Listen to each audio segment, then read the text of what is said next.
yo he empezado a acercarme a los libros a través de mi abuelo, el padre de mi madre, que básicamente yo pasaba los fines de semana cuando ellos vivían cerca de mi casa. Después viajaron a Cochabamba porque mi abuelo había sufrido una embolia. Pero antes de eso yo pasaba los fines de semana con ellos y el estante, el gran estante de mi abuelo tenía de todo, ¿no? Tenía libros como, por ejemplo, de mitología de la India, ¿no? El Bhagavad Gita, ¿no? Esos donde están los dioses morados y azules, ¿no? Y yo veía más por la diosa Kali, ¿no? Porque estaba así, todo pelada. Entonces me gustaba ver cómo no tenían vergüenza de mostrar a la diosa, ¿no? Con los brazos y uno de ellos agarrando una cabeza colgando, ¿no? Que representaba más o menos la justicia como tal. Más allá de eso, ese fue mi primer acercamiento y más que todo fue sorpresivo porque también mi abuelo combinaba esta literatura eh, esotérica, como quien quiera decirlo, con lo combinaba con literatura de ciencia ficción, ¿no? Tenía algunos libros de Ray Bradbury y algunos libros de la editorial Mirasol, que es una clásica, ¿no? Siempre había con libros del Mirasol, ¿no? Que eran libros muy pequeñitos, muy estrechos y casi todos eran en tapa dura, ¿no? Y en uno de ellos tuve la oportunidad de leer El difunto Matías Pascal de Luigi Pirandello, ¿no? Pero eso fue más o menos, fue un acercamiento sin prejuicios, ¿no? O sea, yo debí tener 11 años, cuando ya me había picado el bicho de la lectura, ¿no? Pero hay un hito, digamos, que siempre que lo cuento en talleres que voy a colegios o a charlas que doy con los padres de familia, muchos prestan mucha atención precisamente porque fue un hito relacionado más que toda mi vida personal con la literatura y fue algo bien paradójico porque tuve una pelea a mis 9 años. Recuerdo muy bien la pelea, pero no recuerdo el causal de la pelea, ¿no? Solo recuerdo la consecuencia que uno de mis amigos, a los que yo quería tanto, estaba con toda la ceja partida, ¿no? Y la profesora había ido al baño y cuando regresa la profe, nos ve a los dos parados, el muchacho derramando mucha sangre, la sangre embadurnando todo el machimbrado y ella casi tropezándose con la sangre desbalada, ¿no? Entonces, era la primera vez, yo asumo, porque la profesora era una profesora que había hecho sus años de provincia, eso me contó después, en los centros mineros. Entonces ella tenía dos sueldos, el que le daba el Estado y el que le daba el centro minero. Entonces tenía realmente que tener mano dura o sea, era una maestra experimentada y era de las que realmente el término, la letra entra con sangre, sirve, ¿no? Entonces, tal vez ha sido la primera vez en la que ella veía tanta sangre, ¿no? Entonces, me llevó a la dirección, yo tenía 9 años, no sabía que golpear repetidamente en una parte de la cara podría tener esas consecuencias, porque era niño, tenía 9 años. Entonces me dejaron ir y como era en el turno de la tarde, yo recién llegué a mi casa a las 7 porque sabía que mi papá me iba a regañar. Entonces llego a mi casa y mi padre me dice que no vuelva a hacerlo porque la mamá de este amigo era vecina a 2 casas y ella era estilista, entonces la señora era la primera en enterarse, ¿no? Del atentado. Fue eso, ¿no? Y mi papá no me podía golpear porque imagínate cómo a mi papá, digamos, sacándole la mugre diciendo, ¿quién te enseñó a ser violento, no? Entonces, no se podía hacer eso, ¿no? Entonces me dio opción y me puso libros para escoger como castigo. Y yo escogí el más delgado, porque tampoco era tonto, ¿no? Entonces cogí el más delgado y se llamaba Marianela de Benito Pérez Galdós. Imagínate un niño de 9 años que ha aprendido a la fuerza. Mi mamá me enseñó a leer y a escribir antes de entrar al colegio. Y mi mamá también era profesora, entonces era ruda mi mamá, ¿no? Entonces, más o menos como que ya entendía muy bien algunas cosas no tanto. Y pasa que era lunes en la tarde cuando sucedió lo de el atentado, ¿no? El acto violento. Y desde el martes tenía plazo hasta el viernes para terminar de leer esa novela. Mi papá me dijo, si no terminas esa novela, realmente ahí te voy a sacar la mugre, ¿no? Entonces, en ese tiempo era un poquito difícil en el contexto en el que yo he crecido, era un poquito difícil pensar que la lectura era algo masculino, ¿no? De hecho, había algunos muchachos que decían, está leyendo como las mujercitas, ¿no? Entonces, yo iba al baño repetidamente esos días en la tarde. Profe, ¿puedo ir al baño? ¿Puedo ir al baño? Es que hasta que la profe empezaba a sospechar que había algo malo, ¿no? Casi el jueves en la tarde me dijo, ¿no? Daniel, tienes que comer más frutas, tienes que tomar yogur, no sé, estás tardando mucho en el baño, que esto, que lo otro. Pero en realidad estaba yendo para leer esa novela, ¿no? Y en las mañanas también leía esa novela durante esa semana. Y mi papá les prohibió a todos mis hermanos, a mi mamá, que me ordenaran algo para hacer porque tenía que leer esa novela, eran 125 páginas. Y pasa pues que lo terminé de leer el viernes en la tarde como tal, ¿no? Y fue la primera vez que sentí que la literatura te podía golpear fuerte y hacerte llorar, ¿no? Porque mi papá había salido a las 5 de la tarde a comprar material, él era tapicero, trabajaba en una tapicería, en un taller de tapicería en cada ciudad satélite, y nosotros le ayudábamos y todo eso, y algunas veces cuando él salía a comprar material, nosotros nos quedábamos para cuidar el taller, ¿no? Y mi mamá sabía muy bien que tenía que terminar la novela y faltaba 12 páginas para terminar esa novela, es decir, 2 capítulos. Y los 2 capítulos más fuertes de la novela, ¿no? En la que pasa un desenlace irrefrenable, tortuoso. Además que Benito Pérez Galdós es uno de los escritores naturalistas más grandes que me ha tocado leer. Y yo, pues sin saber lo que era el naturalismo, el romanticismo, leí la novela, ¿no? Y me topo con semejante final, que totalmente destrozado yo. Y cuando llegó, mi papá llegó, encuentra un niño pues frente a la máquina de coser Butterfly, que eran las antiguas, y el niño estaba viendo hacia el piso, ¿no? Y mi papá se empezó a reír, porque sabía muy bien que yo iba a llegar a ese final, ¿no?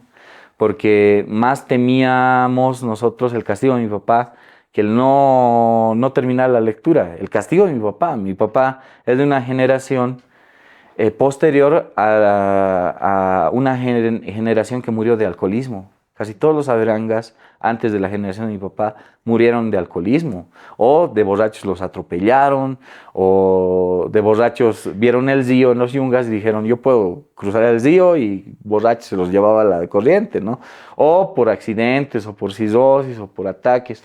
Siempre el alcohol ha tenido que ver, ¿no? Entonces, la generación de mi papá creció con eso, ¿no? Con la violencia enraizada. Y casi todos los Averangas son técnicos. Entonces, también a mi papá le debo mucho el hábito de la lectura porque él siempre leía, siempre le interesaba leer, y algunas veces iba a la 16 de julio y traía libros usados y me decía, a ver, lee estito, ¿no? Y tampoco mi papá sabía mucho de qué autores eran buenos o qué no tan buenos. Y yo pienso que ahorita somos muy prejuiciosos, ahorita como escritores somos bien prejuiciosos. Decimos, esto voy a leer, esto no tanto, como pues, ay, es tal autor, ¿no? De seguro va a ser lo mismo, ¿no?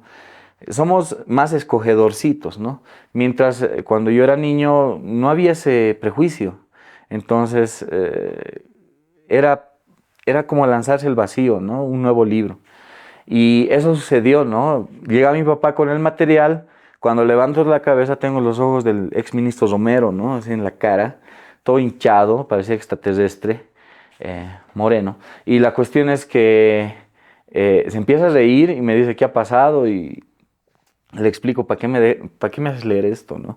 porque me ha roto el corazón. Yo me enamoré del personaje de Marianela, porque ese personaje era tan parecido a la realidad que yo estaba viviendo ese momento.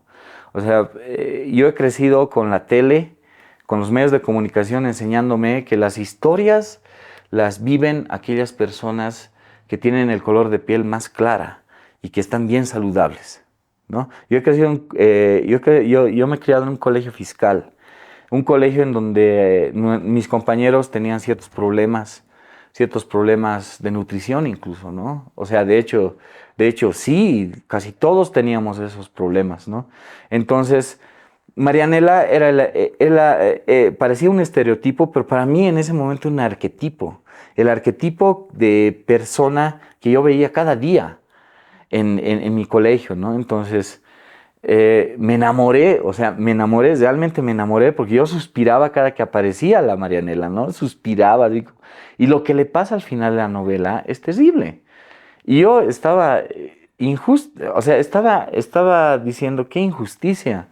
Estaba con bronca, porque había Felipín, que es su hermano menor de Marianela, tenía ese aire de justicia social en la novela.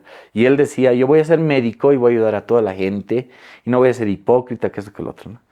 Y más o menos como que terminé con esa novela como castigo por haber maltratado a mi compañero, y en el colegio ya no maltraté a nadie, porque cada que recordaba a Marianela me daba cuenta que cada ser humano tiene cierto valor, y ese cierto valor hay que tomarlo desde el principio hasta el final, ¿no? Y por más indefenso, por más desnutrido, por más zaparrastroso que esté un personaje, te puede llegar a encandilar si es que está bien construido. Y ese personaje, o sea, te digo, 6 meses después de terminar Marianela, jugando fútbol, marco un gol y yo feliz, ¡gol! Así.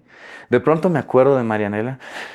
No, o sea, me ha marcado totalmente. Y yo pasé no, pues en esa temporada ya iba fines de semana a quedarme con mi abuelo, con mis abuelos, a vivir, eh, porque éramos muchos en mi casa, ¿no? Y para librarse del Daniel, que era un travieso, que era un salvaje, mejorando el término a lo alteño, alteño salvaje, ¿no? Entonces me iba a donde mis abuelos a pasar el fin de semana y veía el estante y veía a Ray Bradbury, a Luigi Pirandello, a Isaac Asimov y los libros místicos de la India, ¿no? Entonces me empecé a fascinar por eso, y con el recuerdo de la lectura de Marianela dije, ¿no? Si esa novela me ha hecho llorar, yo quiero divertir o por lo menos asustar, ¿no? O asquear, ¿no? Lo que venga primero. Entonces, desde ahí ha sido mi contacto, más o menos. O sea, mi contacto, mi hito, ¿cómo se dice actualmente? ¿Cómo dicen los changos de Marvel? Mi hito, ¿no? O sea, hay, mi evento canónico, exacto, mi evento canónico ha sido eso, ¿no? O sea, después de años, de unos 20 años de pasado eso, me encuentro con un tipo altote, blanco, todo, o sea, parecía nubes el cuerpo, ¿no? Que tenía el tipo. Y te acuerdas de mí, me dice, ¿no? Y yo siento un dejo camba ahí, ¿no? Y a veces era el amigo que le había roto la cara, ¿no? Yo soy el tal que me has roto. Y yo lo veo alto, lo veo grandote y le digo, hermano, ¿cómo es? Gracias a vos soy escritor, le digo, ¿no? Entonces le invité unas chelas y todo eso, y todo bien, ¿no? Al final, más bien, me dejó ir. Eh, pero ya, ¿no? Ese es mi evento canónico como tal. Hay un libro de Raimundo Dinelo que es Ludocreatividad, ¿no? Es un libro que me ha marcado cuando estaba en la universidad. Raimundo Dinelo, que de ser argentino se nacionalizó brasileño, él habla acerca del impulso lúdico. El impulso lúdico es una especie de cosa bien esencial en el ser humano, que el ser humano lo activa por la necesidad de interactuar con los demás. Yo pienso que en los escritores hay ese impulso, pero yo pienso que es el impulso narrativo y que todos lo tenemos, ¿no? O sea, yo estoy caminando por la calle y me encuentro con alguien y lo veo preocupado y le digo, ¿qué ha pasado? La persona activa su impulso narrativo y no pasa clases, no va a un posgrado de narrativa en la UCB, pero me cuenta lo que ha pasado al detalle y de una manera magistral. Si le grabáramos a esa persona y transcribiéramos lo que, lo que le ha pasado a esa persona, saldría un buen relato, ¿no? Si es que lo que le pasa es algo interesante, ¿no? Entonces, el impulso narrativo, yo creo que es el motor que ha activado el detalle para poder escribir como tal, en mi caso, ¿no? La mayoría de las personas que hablan acerca de su origen como narradores, casi siempre atribuyen elementos bastante metafóricos, profundos, bastante simbólicos, bastante interesantes. No voy a cuestionar el origen de estas personas, ¿no? De sus eventos canónicos, como quien dice, ¿no? Eh, pero en mi caso, más que todo ha sido el escuchar a la gente, ¿no? Y yo desde que tengo memoria me interesaba mucho ver conversar a las personas adultas, ¿no? Sea que mi papá tenía visitas de sus amigos y muchos de esos amigos no eran del mismo oficio que mi papá, no eran amigos que viajaban, que contaban cosas, ¿no? Y me fascinaba cómo contaban esas cosas, ¿no? También mi mamá que tenía esa vena narrativa, ¿no? Que contaba muchas de las anécdotas y algunas veces nos contaba las aventuras que tenía su papá, o sea, mi abuelo, ¿no? Don Juan Montiel. Y también, ¿no? Sus anécdotas bastante oscuras, ¿no? Que mi abuelo le gustaba fasear era empleado de ENFE y le gustaba fasear con los de planta baja, ¿no? Con los trabajadores, ¿no? ¿Por qué? Porque era gente auténtica, según mi abuelo, ¿no? Y muchas veces se llevaba, ¿no? Con una esposa el maletín, ¿no? Para que no les robaran, ¿no? Pero al final mi abuelo siempre ha sido dadivoso, ¿no? Entonces abría y no, pues ahí estaba el dinero y ya, ¿no? Pues por el calor del momento, ¿no? Y a la mañana siguiente llegaba con la nariz sangrando porque supuestamente la viudita, se había encontrado con la viudita y se había despertado en un basural, ¿no? Entonces, eh, podría ser cierto, no, nunca le he puesto en duda, o tal vez lo han debido pegar, o no sé, o se piñaba y al final invitaba a los que se han piñado con ellos, ¿no? Pero la cuestión es que me encantaba mucho eso, ¿no? Y en la universidad con la práctica profesional, porque yo soy de educación, de ciencias de educación, me fui a trabajar con personas en situación de calle, con situación de riesgo, y escuchar sus testimonios, escuchar todo lo que contaban, era bastante ejemplar, ¿no? O sea, gente que posiblemente nunca va a continuar su formación o que ha interrumpido su formación primaria o secundaria para sobrevivir y que te cuente todo lo que ha vivido y a uno le golpea en cierta medida, ¿no? Para ser educador, pedagogo, uno trata de olvidarse de uno mismo y tratar de escuchar a los demás y plasmar en esos testimonios informes, ¿no? O sea, reflejar todo lo que ellos cuentan y justificarlo para un estudio, ¿no? O para tratar de ayudarles a través de ese estudio o tratar de ayudarles a través de las instituciones por las cuales yo trabajaba, porque yo trabajé con varias instituciones educativas, ¿no? De educación alternativa y popular. Entonces, me fascinaba mucho en los informes ahondarme mucho en las historias de la gente, no solamente que la gente requiere el asistencialismo, ¿no? O sea, no solamente que fueran números, sino que fueran gente de la cual uno podría aprender igual, ¿no? Entonces pasa que me empezaron, estas instituciones me decían, mucho te andas en las historias de esas personas. Lo que nosotros necesitamos es saber si estas personas quieren o no quieren nuestra ayuda, ¿no? Ah, ya, perdón, entonces estas 15 hojas están de más, ¿no? Entonces, me di cuenta de eso y básicamente desde la universidad me he animado a escribir. También había otra cosa en mi infancia, que desde los 10 años yo hacía historietas. A mí me gustaba hacer historietas donde mataba a mis profesores, ¿no? O sea, mis profesores era como Destino Final, pero en indio, ¿no? O sea, mi director de historieta moría de un ataque cardíaco cuando estaba en el baño y el tipo, sus últimas palabras eran, no quiero morir con los pantalones abajo, ¿no? Y pa, ¿no? Y esos, mis compañeros lo veían y compraban esas historietas, porque yo las fotocopiaba, las engrampaba, ¿no? He sido precursor del movimiento cartonero antes de que exista el movimiento cartonero. Entonces vendía eso, ¿no? Vendía y los profesores vieron, mi gran profesora, la profesora Sabina, que era pues ruda, ¿no? O sea, no podías aprender nada y la cabeza contra la pisada, ¿no? Y bueno, pues a algunos les ha afectado, algunos de mis compañeros, ¿no? Pero yo estaba acostumbrado, ¿no? Pues mi papá, ¿cómo es? ¡Pah! Así, ¿no? Yo, todo bien, allá, así, ¿no? Entonces, estaba más o menos acostumbrado a ese lenguaje, ¿no? Pero mi profesora no estaba acostumbrada a la idea de que yo ganara dinero de vender mis historietas donde ella estaba terminando destripada, ¿no? O sea, imagínate el caso de un coche que se estrella contra un poste, el poste vuela y la empala, ¿no? De culo a boca, digamos, ¿no? Tipo holocausto caníbal, ¿no? Y la historieta comenzaba con los compañeros siendo castigados por algo que no habían hecho. Y la profesora era como el cuentos de la cripta, ¿no? O sea, el villano, el odiado, termina siendo ajusticiado por los designios de la suerte, ¿no?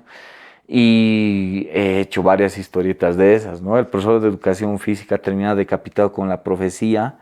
El de gente terminaba cogoteado, o sea, por gente que no era cogotera, ¿no? De hecho, la gente simplemente lo ha ahorcado porque el tipo era odioso, ¿no? Y me han prohibido, ¿no? Fueron donde mis papás. Primero tu hijo maltrata a uno a sus compañeros. Ahora vende cosas obscenas, que esto, que el otro. Y yo decía, no es tan obsceno, o sea, ya pues se le ve una teta, ¿no? Cuando se destripa, ¿no? Pero no es obsceno, ¿no? Pero me han prohibido, ¿no? Entonces mis compañeros eran como espías, ¿no? Me veían dibujar, decía, profe, está dibujando el Daniel de nuevo, así. Y la profe, ¿qué has hecho? ¿Qué es esto? ¿Qué es lo otro? Y bien, lo botaba, lo quemaban, o sea, era una experiencia bastante chistosa, ¿no? Entonces eso retornó cuando estaba a punto de terminar mi formación en educación. Me di cuenta de eso porque con los chicos con los que trabajaba hacía ciertas historietas o hacía ciertos cuentos en los cuales resumía ciertos intereses porque ellos estaban en educación nocturna, ¿no? En los CEAS estaban, ¿no? Centros de Educación Alternativa o en los colegios nocturnos, ¿no? Que eran para personas que no estaban regularizando su formación formal, ¿no? Era informal y popular. Entonces, profe, necesito saber cuáles fueron los conflictos para tal independencia. Entonces, leíamos eso y lo esquematizábamos como historieta, ¿no? Y los changos leían eso y, no, pues al final decía, profe, me ha ido muy bien, ¿no? Cuando me decían matemáticas, ahí está la otra educadora, ¿no? Porque yo soy muy malo con los números, ¿no? Pero pues, respeto a las personas que tienen eso, ¿no? Y retornó eso, ¿no? De esa afición por hacer historieta. A mí me encantaría volver a la historieta. Yo, de hecho, tengo un proyecto de historieta, pero hay que buscar a un ilustrador que no tenga mucho ego, ¿no? O que no quiera ser protagonista para estar dentro de este proyecto, ¿no? Porque la mayoría de los ilustradores con los que he trabajado son muy buenos, pero arriesgarse para una novela gráfica implica mucho tiempo y posiblemente sin remuneración. Es por amor al deporte. El ser escritor en Bolivia es un deporte riesgoso, dicen, ¿no? Pero es rico, ¿no? Terminando universidad me di cuenta de eso y empecé a hacer cuentos. Tenía ya amistad con Jaime Nistaus en ese tiempo, estamos hablando del 2005, 2006, Y don Jaime fue el primero en leer mis cuentos, el primero en decirme que necesitaba leer más y el primero también en recomendarme autores, ¿no? Y después ya empecé a conocer, a través de Jaime, empecé a conocer a Manuel Vargas, a Humberto Quino y a otros narradores, ¿no? Y bueno, pues así fue mi surgimiento a la producción, ¿no? Empecé a publicar, a mandar a La Razón. Había un espacio en La Razón que era el Ilustre Desconocido. Entonces era gratis, ¿no? Y yo, pues como novato, mandaba mis cuentos y salían los cuentos, eran breves, pero salían con algunas cosas cambiadas, porque el corrector de estilo hacía su trabajo, ¿no? Y yo les mandaba, como Ignatius Daily, les mandaba pues respuestas de media hora de lectura, diciendo, ¿cómo van a meterle mano a mi producción? Todavía no aprendía que la literatura, el campo literario también es resultado de un trabajo conjunto, ¿no? El trabajo solitario es lo que uno produce, pero necesitamos siempre de correctores de estilo, de editores y de imprenteros, ¿no? Que es todo un trabajo conjunto, ¿no? En ese tiempo todavía no tenía el grado de sensatez conmigo mismo, ¿no? Era una persona muy pequeña con una boca muy grande. Yo de pequeño, todo se remite a mi infancia, perdón. eh, no es por traumas, ¿no? O sea, no ha habido payasos violadores, pedófilos por ahí. No ha habido de eso. Pero lo que sí ha habido era una especie de niñera virtual, ¿no? Que era la televisión. Cuando, o sea, estamos hablando de los noventas. Mi mamá vendía queso de chancho en sándwiches de chola en los locales para los borrachos. Algunas veces nosotros le acompañábamos, ¿no? Para vender esos sándwiches de enrollado. Incluso nosotros ayudábamos a hacer el enrollado, ¿no? Y mi mamá se perdía los fines de semana vendiendo en esos locales, ¿no? Mi hermana mayor le acompañaba, después yo la acompañé, después mi hermano le acompañó, yo soy el del medio. Entonces, mi papá aprovechaba eso para irse a la cancha y de la cancha a compartir con amigos, ¿no? Entonces, más o menos mi papá llegaba tipo 12, 1 de la mañana, ¿no? Justo coincidiendo con mi mamá, ¿no? Mi mamá bajando con los baldes con mi hermano o mi hermana mayor y mi papá esperando en la parada, así, casi tambaleándose de borracho, ¿no? Entonces, ¿quién nos cuidaba? Nos cuidaba la tele, básicamente en la tele, ¿no? Y había en el Canal 4, en RTP, funciones de terror, ¿no? Cada sábado era y cada viernes, ¿no? Eh, y tenían ahí de fondo, o sea, tenías la carátula de cuando empezaba el programa como tal, la película, ¿no? Pero empezaba con una especie de clip, ¿no? De apertura. Y ese clip de apertura copiaba de una serie que era Tales from the Dark Side, los cuentos del lado oscuro.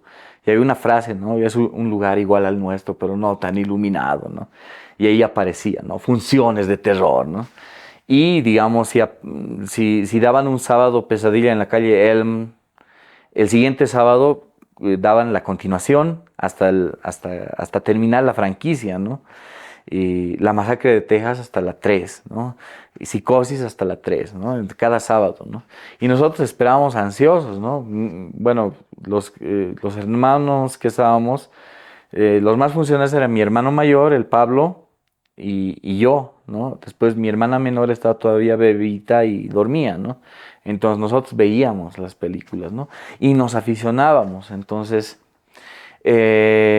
pasa pues que mi padre en los noventas, 1989, me llevó a mí, ¿no? Mis hermanos estaban donde mis abuelos y creo que era mi cumpleaños, no recuerdo bien, pero me llevaron a ver Batman de Tim Burton, ¿no? Y estaba lloviendo, ¿no? Estaba lloviendo, estábamos en el cine 16 de julio y había pues todo alucinante, compran palomitas de maíz. Era la primera vez que iba al cine. Y yo fascinado, pues mi papá y mi mamá como enamorados y yo estaba ahí como mal tercio, ¿no? Pero vi la película, me percibí bastante perceptivo, ¿no? Entendía todos los chistes de adultos incluso que hay en esa peli y era alucinante. Y yo terminé pues todo fascinado y salimos, ¿no? Y mi papá, vamos por este callejón, ¿no? Y yo decía, no, los van a matar, y yo no tengo una herencia, yo no soy millonario, que esto, que lo otro, no, vamos por acá mejor, así, ¿no? Me espanté, ¿no? Porque tenía 7 años, 8 años. Entonces, desde ahí ya me fijé en los créditos al inicio, ¿no? Decía Story by Bob Kane. Y yo le dije, ¿qué significa eso, papá, no? Y dice, ha debido escribir un tal Bob Kane esto y está inspirado en eso. Entonces, de ahí empezó mi obsesión, ¿no? Veía ciertas películas y siempre veía si estaba inspirado en algún libro. Entonces yo decía, ¿por qué siempre les pasa en Norteamérica esto a las personas? ¿Por qué no nos pasa a nosotros, no? En ese tiempo no conocía nada del cine boliviano, ¿no?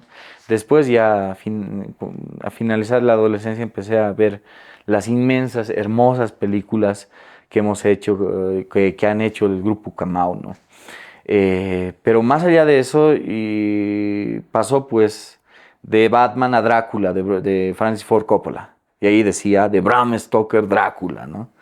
Y yo decía, ¿quién es Bram Stoker, no? Y le pregunto a mi papá, que en ese momento mi papá era mi referente de todo, ¿no? Era mi Wikipedia, mi papá, ¿no? Y mi papá me decía, Bram Stoker ha sido un escritor, y este escritor ha escrito esta novela, y es una novela, me dice, ¿no? Y yo pues me ahorraba, era matacambios, ¿no? Me ahorraba para comprarme cassettes, después CDs y por último libros, ¿no? Y mi primera incursión en la Feria del 6 de Julio debe tener 13 años y he ido a buscar Drácula de Bram Stoker. Todos se me reían, todos los libreros se me reían, ¿no? ¿Acaso hay ese libro? Me decían. Y el único libro que pude conseguir ha sido El coronel no tiene quien le escriba, ¿no? Y ha sido mi primera novela que he leído así latinoamericana. También me golpeó duro, ¿no? Y yo dije, esto no es terror, pero hay cierto estrés negativo de esperar la pensión del coronel, ¿no? O sea, es algo bien fregado, ¿no? Entonces veo los otros títulos de ese editorial y veo Pedro Páramo, ¿no? Me ha llamado, es como cuando, siempre voy a ver, voy a tener referencias fílmicas, perdón, es como Jumanji, ¿no? Bum, bum, bum, bum, bum. Entonces, al próximo domingo he comprado Pedro Páramo. Y el primero que leyó eso ha sido mi papá, ¿no? He comprado y le he dicho, a ver, ¿qué onda, no? Y mi papá, no, tienes que leer esto, que esto, que lo otro. No, es tremendo. Y yo ya de mala gana, o sea, las ganas de comprar el libro pasaron y yo dije, tengo que leerlo, pero ya después lo voy a leer. Mi papá lo leyó, le fascinó, me lo dijo, tiene que ver con fantasmas, me dijo, ¿no? Y yo, ¿en serio? Así. Empecé a leer y realmente me impactó bastante. Y bueno, desde la primera experiencia de la lectura de Marianela, diciendo, hay libros que te pueden hacer llorar, yo quiero asustar, porque estaba fascinado con las películas de terror en ese tiempo, ¿no? Yo decía, ¿por qué no escribir? ¿Por qué no escribir historias de terror? Historias donde pasen fantasmas, seres de otros planetas, seres abominables, pero al mismo tiempo que sea desde nuestro contexto, ¿no? O sea, que los personajes no estén eternamente asegurados, ¿no? Que tienen casa, que tienen, que tienen casa segura, que tienen dónde comer, que si les pasa un accidente tienen seguro, ¿no? No, la gente de la cual yo era mi vecina y todo eso, era gente que vive en alquiler. Entonces mis protagonistas tienen que ser así. ¿Por qué? Porque, o sea, aquí también puede pasar, ¿no? Y pasa pues una experiencia de donde yo vivía, cerca del teleférico amarillo, al frente había un rumor de que una señora ya no estaba apareciendo, ¿no? Y el tipo, el marido, estaba llorando diciendo que le había abandonado, ¿no? Y los vecinos estaban bien curiosos, no sabían qué diablos había pasado, porque la señora era bien tranquila, era, ¿no? Entonces pasa que el tipo de pronto viene a anunciarnos a todos nosotros que la señora se había muerto y que estaba velándole. Entonces llegan, todos llegamos, yo me acuerdo, ¿no? Estábamos todos ahí y vemos en un cajón improvisado. Eso me ha dejado medio... para colmo, la mujer había desaparecido con el hijo y nadie sabía dónde estaba el hijo. El tipo quería explicar, pero lloraba nomás, ¿no? Entonces mi mamá ve que la mujer estaba cubierta con una manta acá. Y dice, ¿por qué está cubierta con una manta acá? ¿No? Y el ataúd está claveteado. Entonces nosotros nos fijamos, así yo era niño, y mi mamá salí, me ha dicho, ¿no? Porque todos sospechaban algo, ¿no? Y empiezan a desclavar y se dan cuenta que todo está hundido, ¿no? El tipo la había matado y el hijo estaba en el tumbado, todavía vivo. El niño, el niño había visto a su madre muerta y el tipo la había obligado a limpiar la sangre. Y lo había metido al chango y lo había encadenado en el tumbado. Entonces, fue todo un pandemonium, ¿no? Pero era el concepto de que esto pasó al frente de mi casa. Entonces, pasan esas cosas. Y pasan esas cosas no necesariamente a gente que está bien alimentada o que tiene trabajo seguro. Le pasa regularmente a la gente que está desposeída, ¿no? Entonces, yo decía, ¿por qué no se plasma esto? Y una de esas cosas que sí me impactó fue Víctor Hugo, con Los Miserables, que se aproxima un poquito a eso, ¿no? Con todas las historias que rodean a Jean Valjean y a Fantine, ¿no? Que pasan dentro de lo que es el imaginario de Víctor Hugo como tal, ¿no? Me sentí más identificado con el imaginario de Víctor Hugo y más tarde con Manuel Escorza, que él hizo novelas indias, realmente novelas indias, cosa que aquí no hemos hecho. ¿Quién ha hecho acá? Los únicos que han hecho son gente que no estaba dentro del entorno, como Alcides Arguedas, Hugo Boero Rojo han escrito novelas entre comillas indígenas, ¿no? Pero novela india como tal, Manuel Escorza sí lo ha hecho con esas epopeyas de Yanahuanca, ¿no? Con personajes impresionantes. Pero en ese tiempo no sabía yo de eso, ¿no?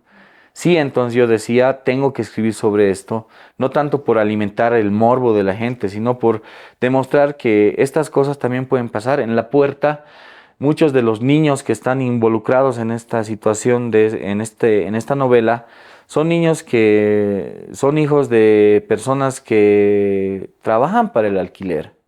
No son niños que tienen aspas, ¿no? Morenos, ¿no? Entonces, de hecho, eso ha sido, ¿no? Recientemente he visto una película que estaba candidateando a los Oscars, que es ficción americana.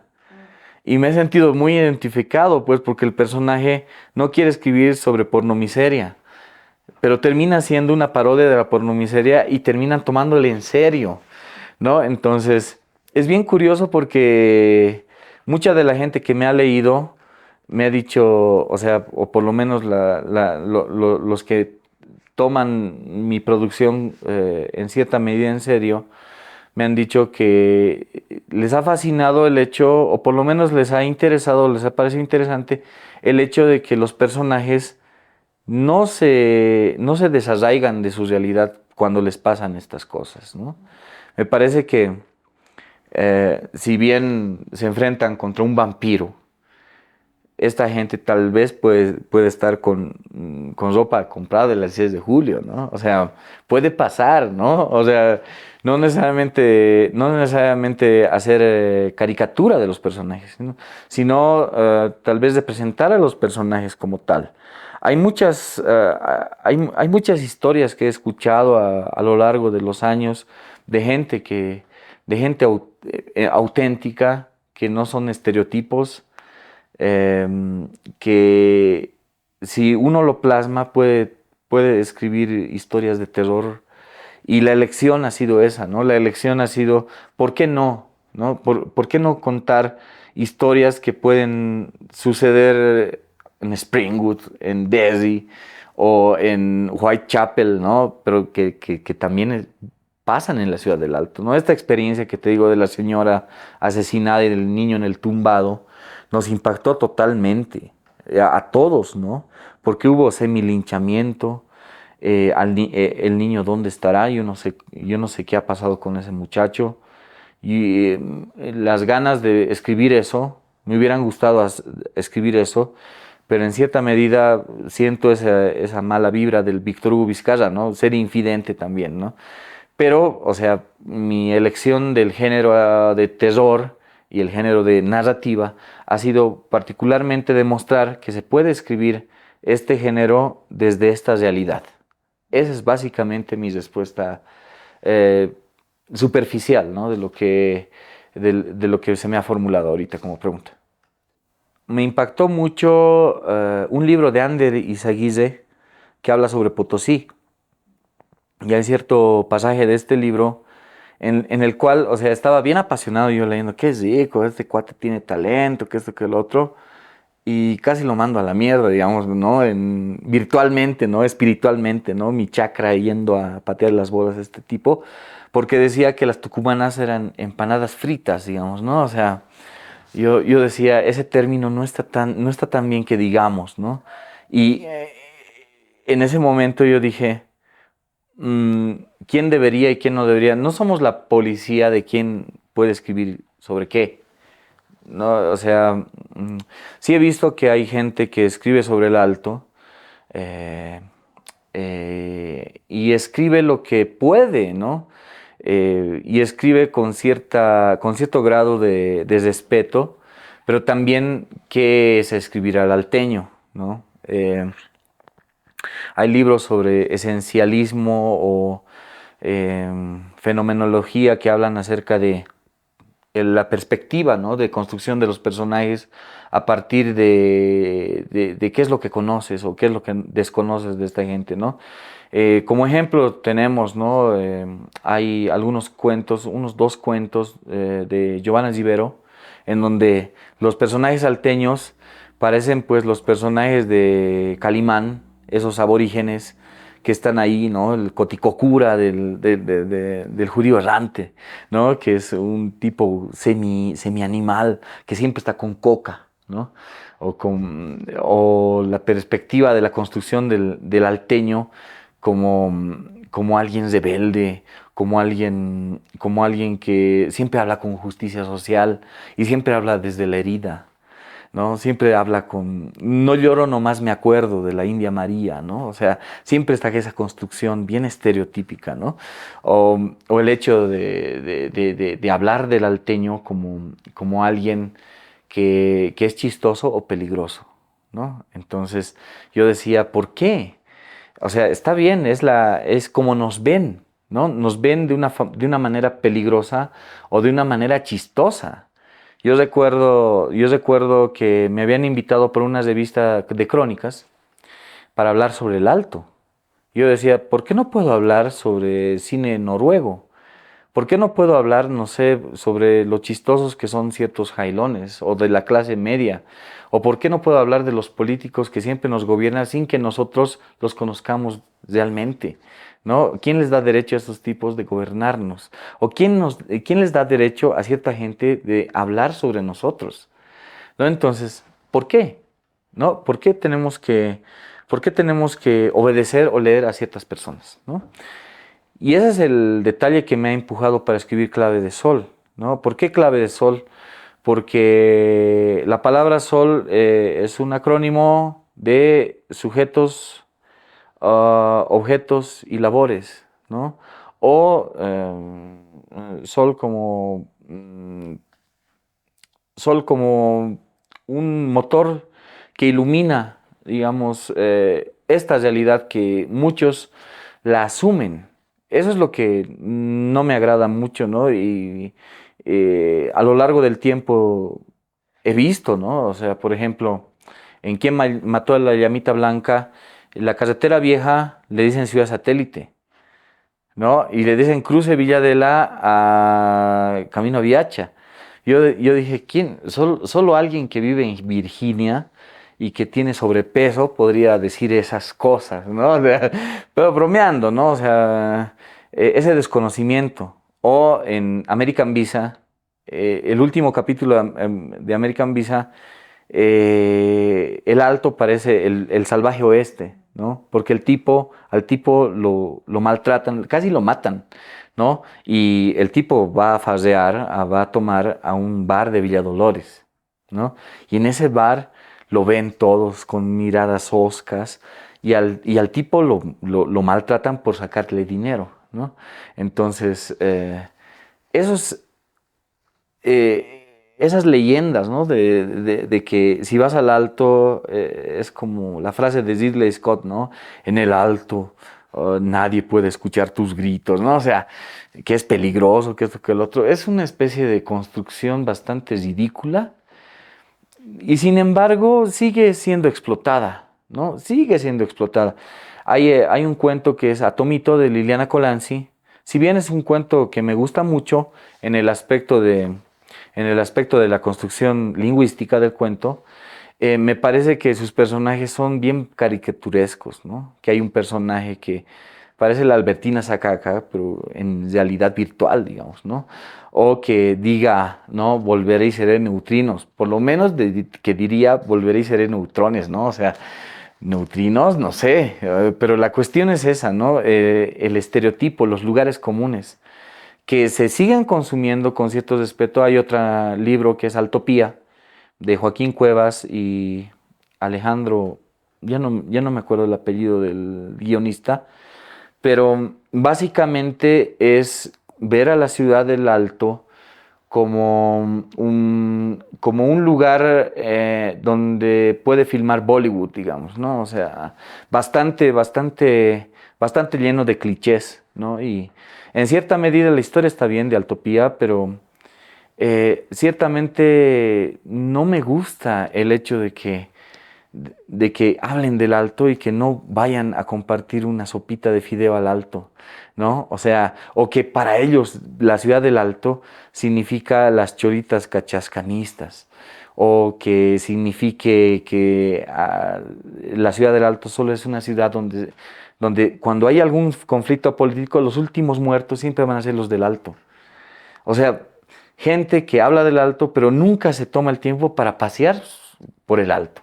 Me parece que ese mínimo tendrían que conocer la ciudad del Alto antes de emitir juicios, ¿no? Por eso la predisposición mía ha sido escribir siempre narrativa perfilando la ciudad del Alto. En cierta medida yo quería retar. La mayoría de mis cuentos que han salido finalistas en el Franz Tamayo y en el Adela Zamudio tenía esa perspectiva, ¿no? Quiero hacer un cuento de hombres lobo. Ya, tal vez no va a ser tan solemne, tan serio como para que Mónica Velázquez le tire bola, ¿no? Pero por lo menos va a ser algo bien construido, o por lo menos bien narrado, ¿no? Entonces sale mención, ¿no?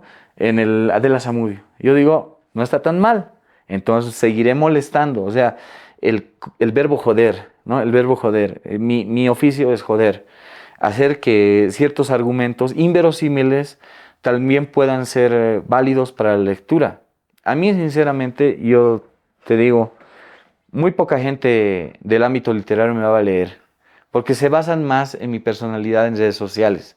Se basan más en el tipo que le pegó a un Canva y que nadie le pegó en Santa Cruz y que salió invicto. Pero así, estudios literarios sobre mí, yo no me interesa eso. Lo que me interesa es que la gente me lea. Lo que me interesa es que la gente que no tiene esos preconceptos de que un escritor tiene que ser alguien serio, alguien poético y alguien profundo que tiene depresión y siempre va a terapia. No, o sea, la escritura también puede ser una diversión y también puede ser una pasión. Yo estoy viviendo de la literatura desde el 2010, básicamente. O sea, he rechazado trabajar como educador para meterme en la piel del escritor como tal, ¿no? Y admiro a aquella gente que escribe muy bien, que escribe sensatamente, publica ricas cosas, pero al mismo tiempo trata de vivir de su carrera, de su oficio. Yo soy bien terco, yo soy bien janigua y trato de vivir de lo que yo me he decidido vivir, ¿no? Yo he visto la biografía de Benito Pérez Galdós, porque desde que leí Marianela lo odié. Él me hizo enamorar de un personaje ficticio. Imagínate, enamorarte de una persona y que sufras de ese personaje ficticio, ¿no? O sea, este desgraciado, ¿qué ha hecho maldita vida, ¿no? O sea, espero llegar a España un día para orinar en su, en su féretro, ¿no? En su tumba, porque me has roto el corazón. Un niño de 9 años nunca un niño de 9 años debería tener el corazón roto, ¿no? Y vi que él vivió de sus libros, ¿no? Vivió de eso, ¿no? Más allá de que tal vez vivía tal vez de los alquileres de sus propiedades, ¿no? Pero de cierto año vivió de sus libros. Entonces yo dije, ¿por qué no puedo hacer eso? Pues yo me obsesioné con Benito Pérez Galdós acerca de ese primer trauma que me ofreció, ¿no? Entonces leí Nazarín, Fortunata y Jacinta y otros de los episodios nacionales y me fascina, ¿no? O sea, y la mayoría de la gente en España en cierto tiempo no lo tomó en serio.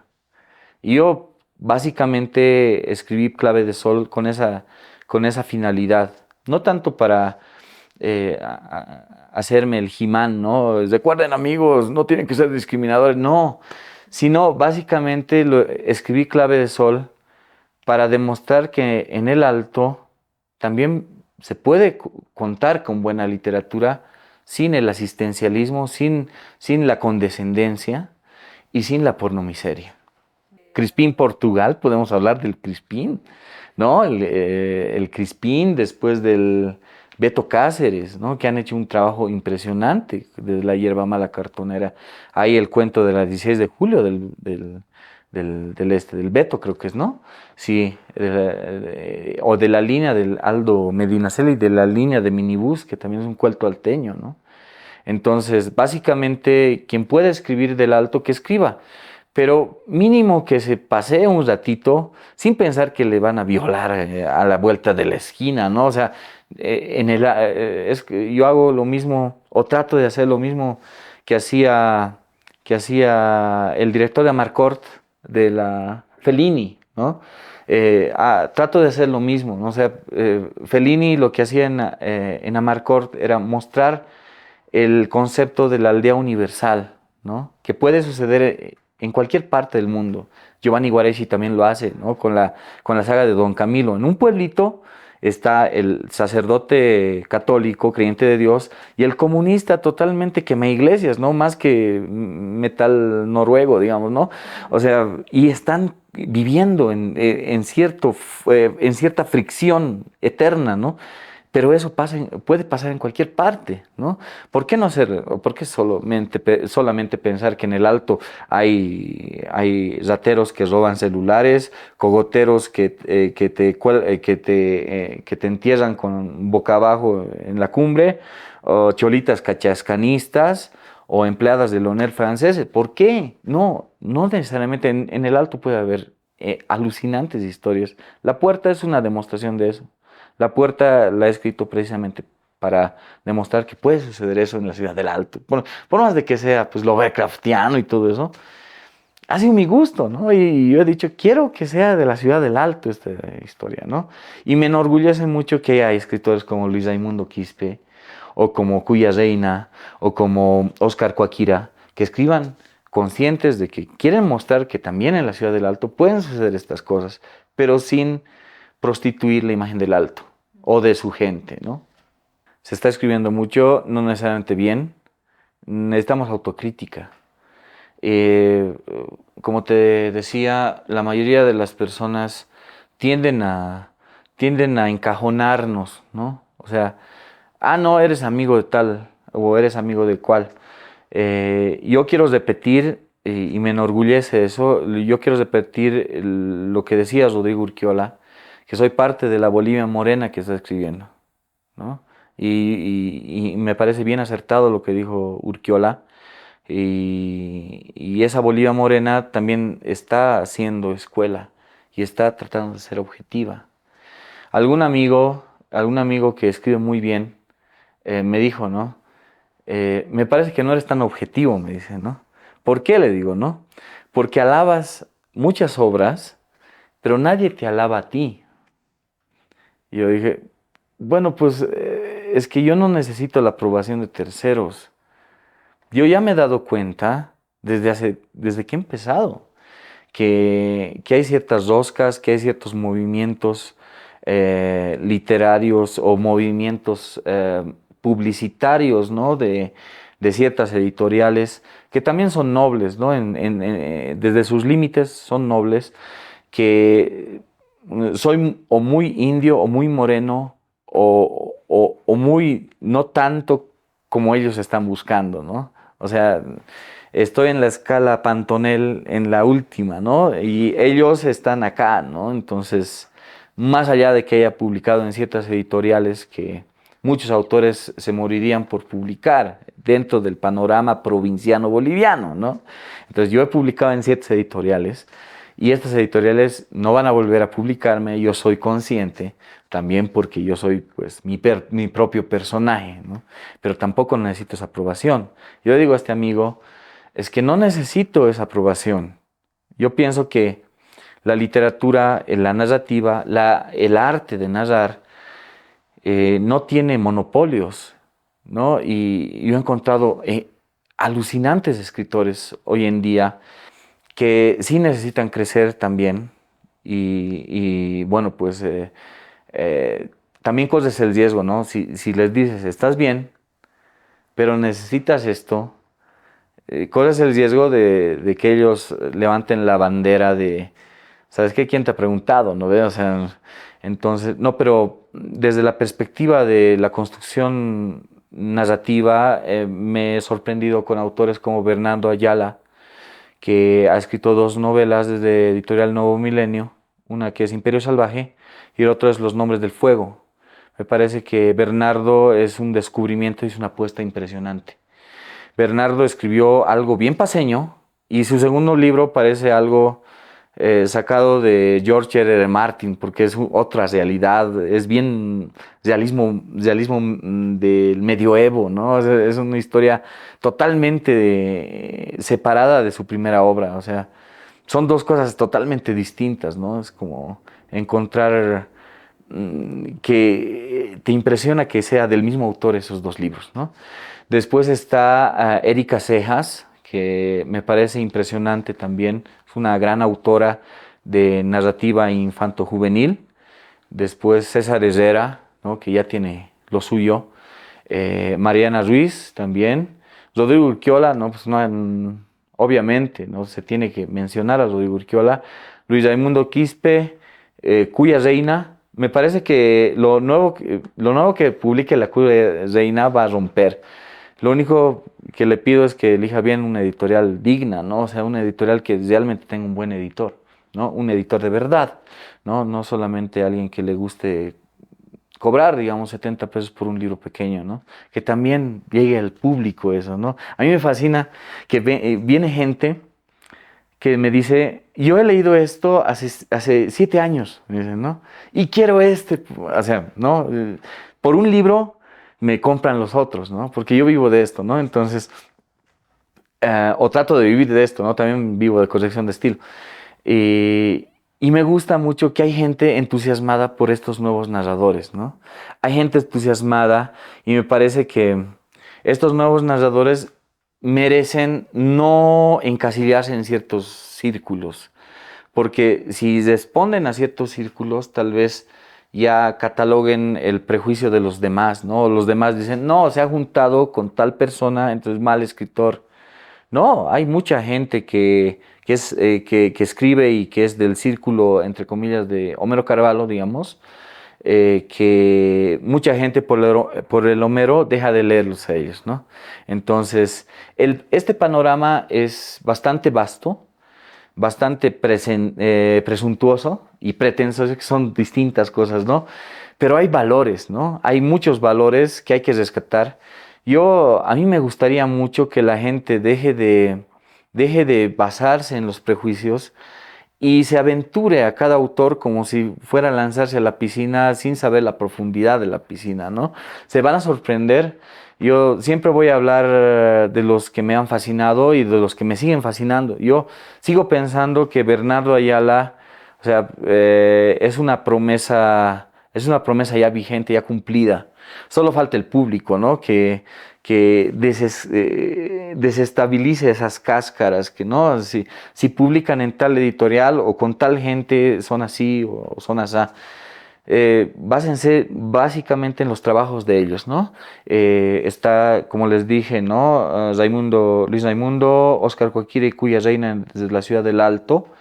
Y también en Santa Cruz, ¿no? Está este autor que está en 3600, Juan Carlos Zambrana, que me parece muy bueno, y Gustavo Munkel Alfaro, que me parece espeluznante, pero a mí me gusta mucho lo espeluznante, entonces yo estoy con ganas de conocerlo al Gustavo Munkel, ¿no? Es un capo, es un capo. Para mí, ser escritor boliviano es enfrentarse al riesgo de buscar cómo vivir de eso. No es un deporte de máximo riesgo. No, más que deporte, yo pienso que es una mala decisión, pero que la podemos asumir con buena onda, ¿no? O sea, yo veo mucha nobleza en los que están escribiendo bien y los que están intentando igual, veo también mucha nobleza. Y básicamente ellos sí saben lo que es ser escritor cuando ponen todas sus esperanzas en ese libro, ¿no? Y que se pueda vender para poder percibir alguito, ¿no? Entonces, ser escritor no es tan ideal, no es tan poético. Ser escritor es como cualquier otro oficio. Pero la cuestión es que muchos de nosotros no sabemos que es un riesgo también, ¿no? Es un riesgo muy jodido, ¿no? O sea, en algunos momentos estoy escribiendo y yo pienso, no, pues no va a ser siempre así. Tengo que abrir algún burlesque, no sé, tengo que ser dealer de algo, no sé, tengo que sacar algo porque si no, mis hijos están creciendo y van a tener más necesidades, ¿no? Entonces, no sé, pues tal vez ser escritor no es lo ideal que hemos elegido, pero sí es lo que necesitamos ahorita, ¿no? Tal vez necesitamos calmar ciertas cosas que tenemos ahí adentro. Y qué mejor calmarlo contando historias, que es lindo contar historias. Básicamente la literatura es eso. La cultura crece a través de contarnos historias y me parece que eso hay que aprovecharlo. Y sí, desde la Bolivia morena, como dice el Urquiola.